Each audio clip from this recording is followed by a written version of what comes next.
দুইটি বিন্দু ফোঁটা আল্লাহর কাছে যত প্রিয়, এক ফোঁটা চোখের পানি আল্লাহর কাছে যত প্রিয়, এক ফোঁটা চোখের পানি আল্লাহর কাছে যত প্রিয়, পৃথিবীর কোনো কিছু আল্লাহর কাছে তত প্রিয় নয়। হজ তত প্রিয় নয়, দান খায়রাত তত প্রিয় নয়। যদিও ইবাদতের জগতে ভিন্ন ধরনের শক্তিশালী ব্যতিক্রম ইবাদত হলো দান, এরপরও এক ফোঁটা চোখের পানি আল্লাহর কাছে যত প্রিয়, পৃথিবীর কোন ইবাদত আল্লাহর কাছে তত প্রিয় নয়। তো সবাই মিলে যে এভাবে হাত তুলে হইচই শুরু করেছেন, কার চোখের পানি আসবে? চোখের পানির তো একটা পরিবেশ লাগবে। কি যে করলো, যেমন বললো আমিন তেমন সবাই লাভ দিয়ে উঠে গিয়ে সুন্নাত পড়তে লাগলো। কোথায় তাসবিহ তাহালিল, কোথায় জিকির আজকার। রাসূল সাল্লাল্লাহু আলাইহি ওয়াসাল্লামকে জিজ্ঞাসা করা হলো, আইয়ুদ দুআ ইয়াসমা ইনদাল্লাহ, সবচেয়ে বেশি কোনটা দোয়া কবুল হয়? তখন আল্লাহ রাসূল বললেন যে রাতে আর ফরজ সালাতের পরে। তখন ধরে নিয়েছে ফরজ সালাতের পরে, তাহলে সবাই মিলে হাত তুলে দোয়া করো। এই যে কবুল হাত ধরে এক সাহেব বললেন, আল্লাহ নবী বলছেন যে রাতে দোয়া করলে দোয়া কবুল হয়, ফরজ সালাতের পরে দোয়া করলে কবুল হয়। তো তুমি তো বেদাতি পদ্ধতিতে করছো, তোমার এই দিয়ে আর কোনো ইবাদতই কবুল হবে না, সবই বাদ। দোয়া কবুল হয় এ কথাই ঠিক, রাসূল যা বলতেন সেটা হয়, রাসূল যেভাবে করতেন সেটা হয়। রাসূল যেভাবে বলেছেন সেভাবে করলে হয়, যেভাবে করেছেন করতে বলেছেন সেভাবে করলে হয়। আমি নিজের মতো করলে হবে? আপনি যেটা করছেন সেটা এই উজ্জ্বল শরীয়তে স্পষ্ট বেদাত। 24টি স্থান আছে হাত তুলে দোয়া করার, 24টি খালি জায়গা। 32টা হাদিস আছে সহিহ হাত তুলে দোয়া করার। আইনে রাসূল সাল্লাল্লাহু আলাইহি ওয়াসাল্লাম দোয়া অধ্যায় বইটা দেখেন, নিজের ঘরের লেখা বই, নিজের ভাইয়ের লেখা, নিজের জামাইয়ের লেখা, নিজের ভগ্নিপতির লেখা, নিজের দুলা ভাইয়ের লেখা পড়েন, শান্তি পাবেন। মনে একটা গৌরব থাকা দরকার, মনে একটা আত্মতৃপ্তি ভালোবাসা থাকা দরকার। গিলাস নাই?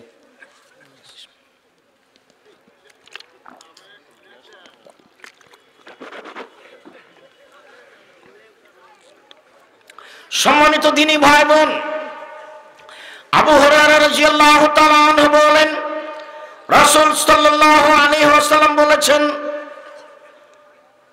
মাই ইহিব্বু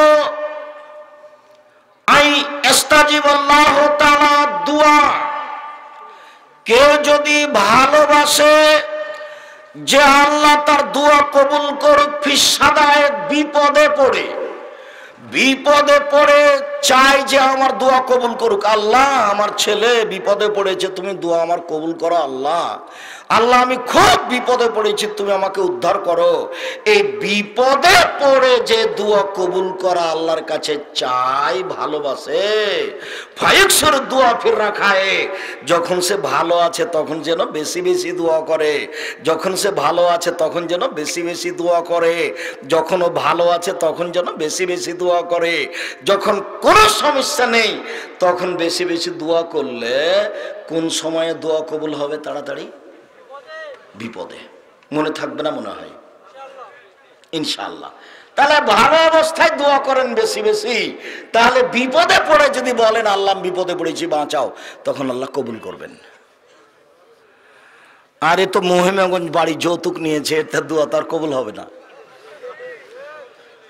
আবু হুরায়রা রাদিয়াল্লাহু তাআলা আনহু বলেন, রাসূল সাল্লাল্লাহু আলাইহি ওয়াসাল্লাম বলেছেন, ইন্নাল্লাহু তাইয়্যিব, আল্লাহ হচ্ছেন পবিত্র, লা ইয়াকবালু ইল্লা তাইয়্যিবান, আল্লাহ পবিত্র ছাড়া কবুল করেন না। সুম্মা যাকারা রাজুলা, তারপর একটি লোকের আলোচনা করলেন, ইতিলিস সাফারা, সে সফরে ছিল, আসাসা আকবারা, মাথার চুলগুলি এলোমেলো হয়েছে, ঠিক মতো গোসল করেনি, বিপদে পড়েছে, রাফায়াদাই হে, হাত তুলে দোয়া করছে, বলছে রব্বি, হে আমার প্রতিপালক, রব্বি, হে আমার প্রতিপালক, আমি বিপদে পড়েছি, তুমি আমার দোয়া কবুল করো। কিন্তু মাতামুহু হারামুন, তার খাদ্য আছে হারাম। মাশরাবুহু হারামুন, তার পানি আছে হারাম। মালবাসুহু হারামুন, তার পোশাক আছে হারাম। গুযিয়া বিল হারামে, তার জীবিকা নির্বাহ হারাম। আনা ইস্তাজাবু লাহু, তার দোয়া কি করে কবুল হতে পারে? দোয়া কবুল হবে না। তুমি কি যৌতুক নিয়েছো? দেখো তো তোমার বাপের মুখের দিকে, দেখো তো মুখখান কালো নাকি।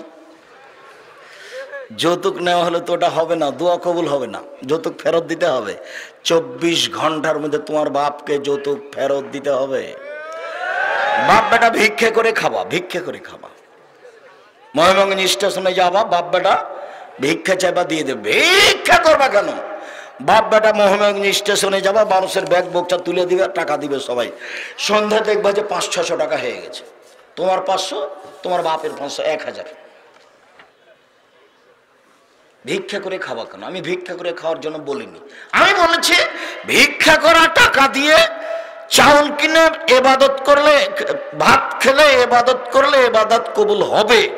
যৌতুকের টাকা দিয়ে চাউল কিনে ভাত খেয়ে ইবাদত কবুল হবে না। এই যে বললাম, দেখি কোন মায়ের বেটা কিয়ামত পর্যন্ত সময় থাকলে এভাবে উল্টে ধরতে পারে। যৌতুক টাকা হারাম, যৌতুকের টাকা হারাম। শ্বশুরের কাছে যে টাকা নিয়েছে সেটা হারাম।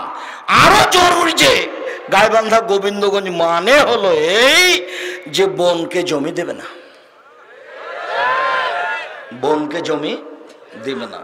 ভবিষ্যৎ কোনো সময় যদি বোন জমি চায় তাহলে বলবে আর কোনোদিন বাড়িতে আসবি না, যা 500 টাকা দিচ্ছি হাতে করে চলে যা, আর কোনোদিন এই বাড়িতে আসিস না। চাওয়া মানে সম্পর্ক ছিন্ন করা। এটা কাবিরা গুনাহ, ওটাও কাবিরা গুনাহ। এটাও কাবিরা গুনাহ, ওটাও কাবিরা গুনাহ। ওটা হারাম আর এটা হলো হক নষ্ট। জাহান্নামে চলেই গেছে তো ঢোকেনি কেন? মরেনি এই জন্য। দুটাই আজ থেকে ত্যাগ করতে হবে, দুটাই জরুরিভাবে ত্যাগ করতে হবে। হাত তুলে আপনি দোয়া করেন না, দেখেন বিদেশে আছে হাত তুলে দোয়া করছে। রাসূল সাল্লাল্লাহু আলাইহি ওয়াসাল্লাম বলছেন সালাসু দাওয়াতিন মুস্তাজাবাতুন, 3 শ্রেণীর মানুষের দোয়া কবুল হবেই হবে। 3 শ্রেণীর মানুষের দোয়া কবুল হবেই হবে। 3 শ্রেণীর মানুষের দোয়া কবুল হবেই হবে। 1 দাওয়াতুল ওয়ালিদ, বাপ মায়ের দোয়া ছেলে মেয়ের বিরুদ্ধে। 2 দাওয়াতুল মাজলুমে, মাজলুমের দোয়া, যার জমি দখল করে নিয়েছেন তার দোয়া। শ্বশুরের কাছে জোর করে টাকা নিয়েছেন তারই বদদোয়া। মাজলুমের দোয়া তাড়াতাড়ি কবুল হবে। 3 দাওয়াতুল মুসাফির, মানুষ যদি সফরে থাকে আল্লাহকে বলে তাহলে আল্লাহ তার কথা মেনে নেবেন। এই দেখেন লোকটা সফরে আছে, লম্বা সফর, ঠিক মতো গোসল করেনি, মাথার চুল এলোমেলো, হাত তুলে দোয়া করছেন আল্লাহ তুমি আমাকে বিপদ থেকে বাঁচাও, কিন্তু দোয়া কবুল হলো না। দোয়া কবুল কেন হলো না? খাদ্য আছে হারাম, পানি আছে হারাম, পোশাক আছে হারাম, জীবিকা নির্বাহ হারাম। আরো সমস্যা আছে, এলাকায় কিস্তি আছে, কিস্তিতে টাকা উঠায় সুদ। তাহলে কিভাবে দোয়া কবুল হবে? আপনি নামাজের পরে তো বেদাত করেছেন, এটা তো হবেই না। রাতের অন্ধকারে যখন দোয়া কবুল হয় তখন করলে হবে না। দেখবেন রাতের 3 ভাগের 2 ভাগ পার হয়ে গেলে তো দোয়া কবুল হয়। এদিকে এদিকে দেখেন, এই ছেলে এদিকে খেয়াল করো। আবু হুরায়রা রাদিয়াল্লাহু তাআলা আনহু বলেন রাসূল সাল্লাল্লাহু আলাইহি ওয়াসাল্লাম বলেছেন ইয়ানজুলু রাব্বুনা তাআলা ইলা সামাইদ দুনিয়া হিনা ইয়াবকা সাল্লাল্লাহু আলাইহি আখির। রাতের যখন 3 ভাগের 2 ভাগ পার হয়ে যায়, রাতের যখন 3 ভাগের 2 ভাগ পার হয়ে যায় তখন আল্লাহ সপ্তম আকাশ থেকে প্রথম আকাশে নেমে আসেন। এই ছেলে, তোমরা যারা সহযোগিতা করছো মুখে কথা বলো কেন? মুখে কথা বললে এত বড় পরিবেশ তো কন্ট্রোল করতে পারবেন না। সবকে হাতের ইশারা করে অনুরোধ করে ঠেকাতে হবে। আর তোমরা একটু দেখো তো এই মধ্যেখান দিয়ে লোক হাঁটতে পারছে কি করে? এই ছেলে তোমরা দায়িত্ব পালন করছো, তার একজন ওইখানে দাঁড়াও তো, আর একজন এইখানে দাঁড়াও, এর মধ্যে যেন আর কেউ চলাচল করতে না পারে, এ রাস্তা বন্ধ করো। মহান আল্লাহ রাতে 3 ভাগের 2 ভাগ পার হলে সপ্তম আকাশ থেকে প্রথম আকাশে নেমে আসেন। নেমে এসে বলেন মায়াদুনি ফাস্তাজিব লাহু, কে আমাকে ডাকে আমি তার ডাকে সাড়া দিব। মায়াসালুনি ফাউতিয়াহু, কে আমার কাছে কিছু চাই যে যা চাই তাকে তাই দিয়ে দিব। মায়াস্তাগফিরুনি ফাগফির লাহু, কে আমার কাছে ক্ষমা ভিক্ষা চাই তাকে ক্ষমা করে দিব। এই ছেলে ওই যে দুয়ার পাল্লায় পড়ে যে আমাদের বক্তব্য বন্ধ করছে, ওকে জিজ্ঞাসা করি তো কালকে সকালে যে আপনি ভোর রাত্রে উঠে আল্লাহর কাছে কি দোয়া করেন? আপনি কি তাহাজ্জুদ পড়েন? নামাজই পড়েন না। কত বেঢঙ্গা মানুষ, কত বেঢঙ্গা মানুষ দেখেন, কিছু বুঝে না, খালি বিরোধিতা। অন্তত আমি তোমার কাছের মানুষ, আমি তোমার ঘরের মানুষ, মুরব্বী আমি আপনার বাড়ির মানুষ, আপনি আমার শ্বশুরের সমতুল্য। আপনি মনে করেন যে আমি আপনার ছেলে, জীবন বাজিতে আমাকে স্নেহ করার চেষ্টা করবেন, শান্তি পাবেন, ফতোয়া জিজ্ঞাসা করবেন, আমি সম্ভবপর সঠিক ফতোয়া দেওয়ার চেষ্টা করব। আমি আপনার ঘরের ছেলে, ২৬ বছর থেকে হাতে ফতোয়া লিখি। কতদিন থেকে? ২৬ বছর থেকে, ২-১ দিন নয়। ২৬ বছর ২-১ দিন নয়। অতএব আমার উপরে নিজের ছেলে হিসাবে সাথে সাথে আমি ফতোয়া চর্চা করি, মর্মে আমার উপরে আপনার ভালো ধারণা থাকা ভালো, ভালো ধারণা থাকা ভালো। এই দেখেন, রাতের 3 ভাগের 2 ভাগ পার হয়ে গিয়ে আল্লাহ প্রথম আকাশে নেমে এসেছেন, বলছেন পৃথিবীর মানুষ কে আমাকে ডাকে আমি তার ডাকে সাড়া দিব। কে আমার কাছে কিছু চাই যে যা চাই তাকে তাই দিয়ে দিব। মায়াস্তাগফিরুনি ফাগফির লাহু, কে আমার কাছে ক্ষমা ভিক্ষা চাই তাকে ক্ষমা করে দিব। হাদিস বুখারী মুসলিম। জাবের রাদিয়াল্লাহু তাআলা আনহু বলেন, রাসূল সাল্লাল্লাহু আলাইহি সাল্লাম বলেছেন, মা মিন মুসলিমিন ইয়াবিতু তাহিরান, যে কোনো মুসলিম পুরুষ নারী ওযু করে ঘুমায়। কি করে ঘুমায়? ওযু করে ঘুমায়। সুমা তাররা মিনাল লাইলে, তারপর শেষ রাতে উঠে, 3 ভাগের 2 ভাগ পার হয়ে গেছে, দিয়ে উঠে ফায়াসালুল্লাহ মিন খায়রিন নামরি দুনিয়া ওয়াল আখিরাহ, তারপর আল্লাহর কাছে চাই ইহকালের কিছু পরকালের কিছু, ইহকালের কিছু পরকালের কিছু। ইহকালের কিছু মহেমগঞ্জ বাজারের উপরে 6 শতক জমি ইহকালের, পরকালের জান্নাত দাও, পাপ ক্ষমা করে দাও। ইহকালের কিছু পরকালের কিছু, ইহকালের কিছু পরকালের কিছু, কিছু ইয়া ইল্লা তাহু ইয়াহু দিবে নি, দিবে নি, দিবে নি, দিবে দিবে। এবার আগের হাদিস থেকে একটু পার্থক্য হয়েছে। এবার রাতে ঘুমাতে হলে কিভাবে ঘুমাতে হবে? ওযু করে। ওযু করে ঘুমিয়ে রাতের 3 ভাগের 2 ভাগ পার হওয়ার পরে উঠতে হবে।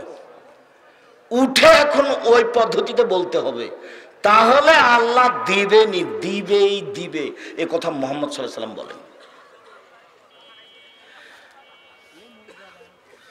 উবাদা ইবনে সামিত রাদিয়াল্লাহু তাআলা আনহু বলেন, রাসূল সাল্লাল্লাহু আলাইহি ওয়াসাল্লাম বলেছেন, মান তারা মিনাল লাইলি, যে ব্যক্তি শেষ রাতে উঠে আকাশের দিকে লক্ষ্য করে, সূরা আল ইমরানের শেষ রুকুর প্রথম 5 আয়াত পড়ে, অথবা পড়ে লা ইলাহা ইল্লাল্লাহু ওয়াহদাহু লা শারীকা লাহু লাহুল মুলকু ওয়া লাহুল হামদু ওয়া হুয়া আলা কুল্লি শাইইন কাদির ওয়া সুবহানাল্লাহি ওয়া আলহামদুলিল্লাহি ওয়া লা ইলাহা ইল্লাল্লাহু আকবার ওয়া লা হাওলা ওয়া লা কুওয়াতা ইল্লা বিল্লাহ রব্বিগফিরলি ফাদাউস্তুজিবা। এখন যা বলবে সেটাই কবুল হবে, যা বলবে সেটাই কবুল হবে, যা বলবে সেটাই কবুল হবে। তাহলে সময়টা কোথায় চলে গেল?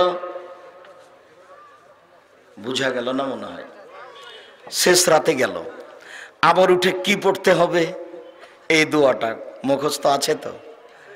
তুমি একটু জিজ্ঞাসা করিও তো গো, ওই হুজুরের মুখস্থ আছে কিনা। পাশে তোমার থাকে, তুমি সালাম দিয়ে বলবা। মুরব্বী আপনি সালাম দিয়ে বলবেন, আপনি আমার শ্বশুর সমতুল্য মানুষ, আপনাকে অনেক ভালোবাসি, আপনাকে আমি অনেক শ্রদ্ধা করি। ওকে বলবেন, বাবা একটু শোনো, বাবা ভোর রাতে উঠে যে একটা লম্বা দোয়া আব্দুর রাজ্জাক সাহেব পড়লেন, ওটা মুখস্থ আছে বাবা তোমার? একটু বলে দেখেন তো বাবা, তুমি যখন ঘুমাও তখন কোন দোয়া পড়ে আব্দুর রাজ্জাক একটা লম্বা দোয়া পড়লো। আয়েশা রাদিয়াল্লাহু তাআলা আনহা বলেন, আল্লাহর নবী যখন ঘুমাতেন তখন ওযু করে ডান কাতে গালের নিচে হাতটা দিয়ে ঘুমাতেন আর বলতেন, আল্লাহুম্মা আসলামতু নাফসি ইলাইকা ওয়াজ্জাহতু ওয়াজহি ইলাইকা ওয়া ফাওয়াজতু আমরি ইলাইকা ওয়ালজাতু জাহরি ইলাইকা রাব্বাত রাহমাতান ইলাইকা লা মালজা ওয়া লা মানজা মিনকা ইল্লা ইলাইকা আমানতু বিকিতাবিকা আল্লাযী আনজালতা ওয়া নাবিয়্যাকা আল্লাযী আরসালতা। এটা পড়ে আল্লাহর নবী ঘুমাতেন। আমরা নিয়মিত এটা পড়ে ঘুমানোর চেষ্টা করি।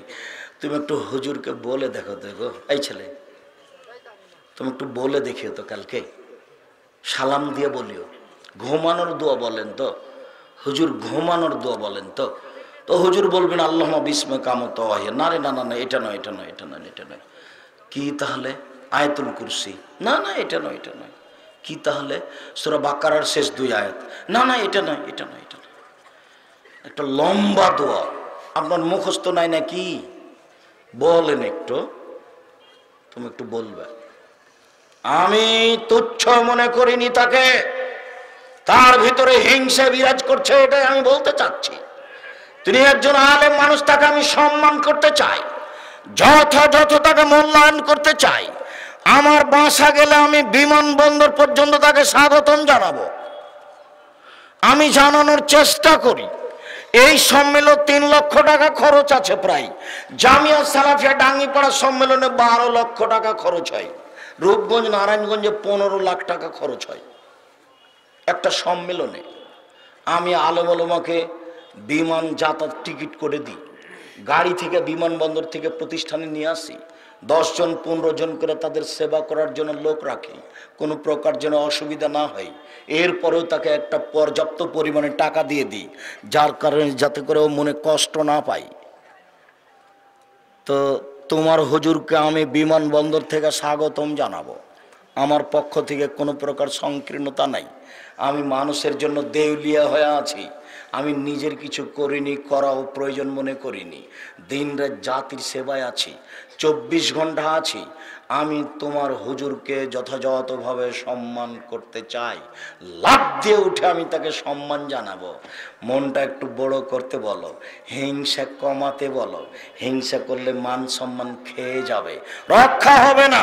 আনাস রাদিয়াল্লাহু তাআলা আনহু বলেন, রাসূল সাল্লাল্লাহু আলাইহি সাল্লাম বলেছেন, লা ইরদ্দু দুআ বাইনাল আযান ওয়াল ইকামা।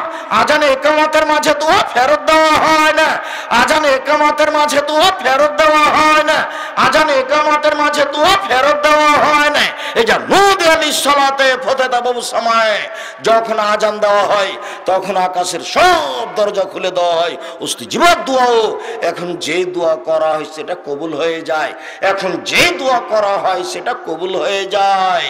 সম্মানিত দিনী ভাই বোন, একদা আল্লাহ নবী বলছেন, শোনো শোনো শোনো শোনো, যে আজান দিবে সে হবে কিয়ামতের মাঠে সবচেয়ে সম্মানীন।